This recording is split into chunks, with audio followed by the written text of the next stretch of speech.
وبكل فخر قولوا لأبنائكم هذا محمد، قولوا لأبنائكم هذا محمد، يوم وصفه العربي وقال هذا محمد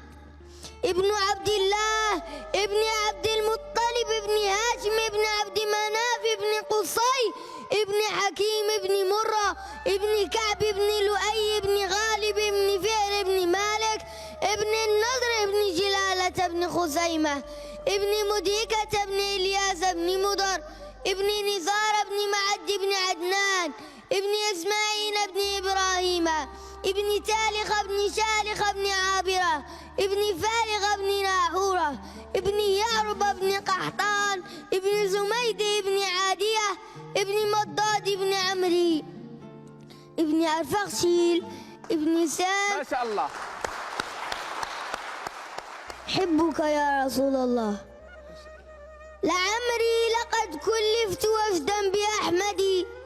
وإخوته دأب المحب المواصل، فلا زال في الدنيا شمالا لأهلها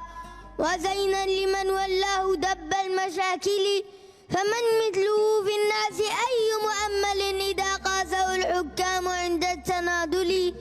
كريم حليم عادل غير طائش يوالي إلها ليس عنه بغافل، فأيده رب العباد بنصره وأدار دين حقه غير ناصل. صلوا على رسول الله عليه الصلاة والسلام. قال لها صفيه لي، قالت يا أبا معبد رأيت رجلا ظاهر الوضاءة حسن الخلق مليح الوجه، لم تعبه ثجله ولم تثر به صعله، هو قسيم وسيم رأيته أزج أقرن أحور أكحل، في عينيه دعج وفي أشفاره وطف وفي صوته صحل وفي عنقه سطع وفي لحيته كثافة، إذا صمت فعليه الوقار وإذا تكلم سما وعلاه البهاء، حلو المنطق فضل لا در ولا نذر كأن منطقه،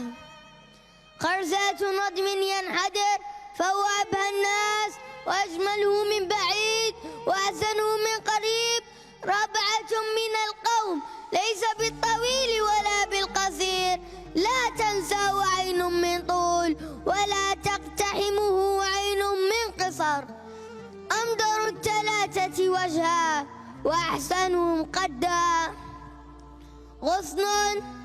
بين غصنين له رفقاء، إذا تكلم استمعوا لكلامه وإذا أمر ابتدروا لأمره، فهو محفوظ محشود غير عابس ولا مفن. فهز الرجل الذكي رأسه وقال يا ويلك أو تعلمين من هو؟ قالت ومن هو؟ قال لها هذا محمد،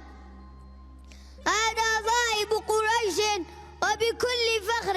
ومن آمنة إلى حواء وبكل فخر قولوا لأبنائكم هذا محمد.